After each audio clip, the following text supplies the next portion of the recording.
He's dead. He's like, oh, he's dead. Oh, that's a great way to open it. My first words, he's dead. Screwtape letters. That's what we're doing. So Screwtape letters. I wasn't saying anybody's dead. Screwtape letters right here. So letters 29, 30, and 31. The trifecta to finish it off. And we have the first, one of the things, excuse me, allergies. One of the things that, in reading these sections, the last letter, not to jump ahead, but you see some of the differences though between Lewis's conception and the church's conception. There's a couple things that I'll point out when we get to, like, that's not really a Catholic mindset there on that. But anyway, we digress. All right. How do you think that the devils twist virtue to their advantage? There we go. That's how we start off.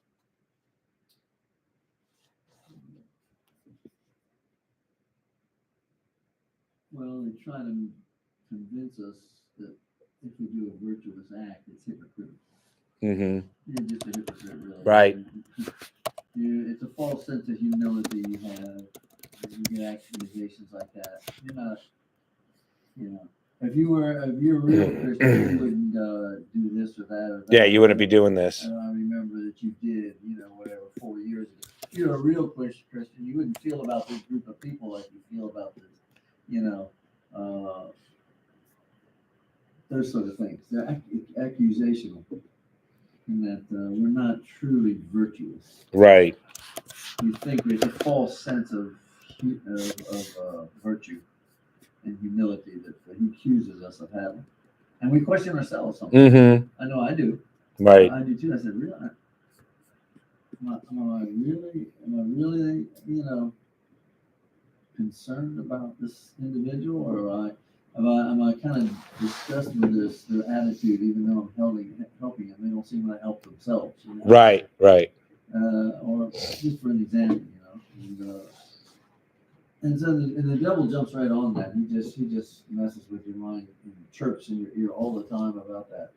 At least he does mine. I don't know. Yeah. You don't have the same struggle as I did. Right. He Right. accuses the brethren, just like it says in Scripture. He's Yeah. an accuser of the brethren. He likes to point the finger. Yeah, and he prowls around the altars of God and accusing us, just like Job. Job is such a prime example of how the devil treats. He wants to treat us. Right. And only God is holding him back. But when he releases him, you see how he really wants to treat us. Right.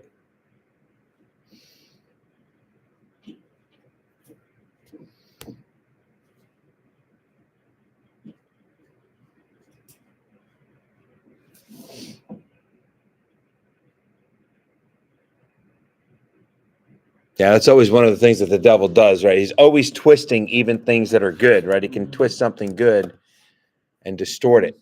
Distort it, turn into something ugly or something perverse, or you name it. Right. Right. Earlier on in the book, everything has to be twisted before it's any use to us, right?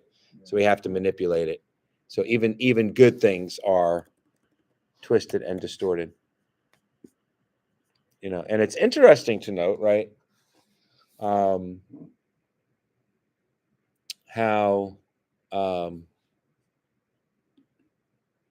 he says, our research department has not yet discovered, though success is hourly expected, how to produce any virtue. The devil cannot produce any virtue, only vice. He always promises blessing, but in the end, all he can do is curse. That's all he can do, right? Going back to the garden, right? He's going to bless, but he can't. It's not in his power to bless. All he can do is curse. All he can do is destroy and distort. He can't create. And lie. Right. He is the father of lying.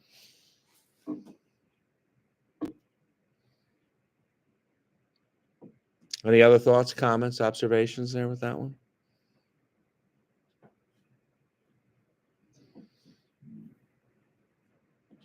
What problems do the devils have in using cowardice to trip us up? You know, I like that little section on cowardice because, you know, you think in terms of, you know, culture may be falling, as Robert Bork wrote so many years ago, slouching towards Gomorrah. Wrote that book like 35 years ago. You know, we may redefine this and redefine that. And, you know, as Daniel Moynihan said, we define deviancy down. But cowardice will always be cowardice. Isn't that interesting? Right? You'll never be like, oh, no, it's good to be a coward. Right?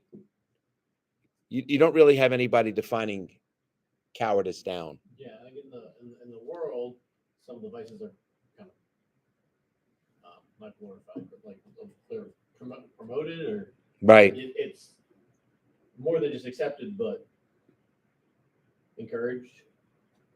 Whereas cowardice is not. Right.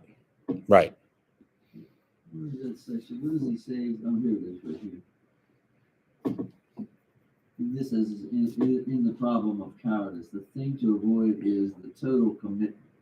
Whatever he says, let his inner resolution be not to bear whatever comes to him, but to bear it for a reasonable period. And let the reasonable period be shorter than trial is likely to last. The trial is likely to last. It need not be much shorter. It attacks on patience, chastity, and fortitude. The fun is to make a man yield. Okay, thus, had he but known it, relief was almost in sight. Okay. Right. Yeah, okay. I have forgotten what that said. Right.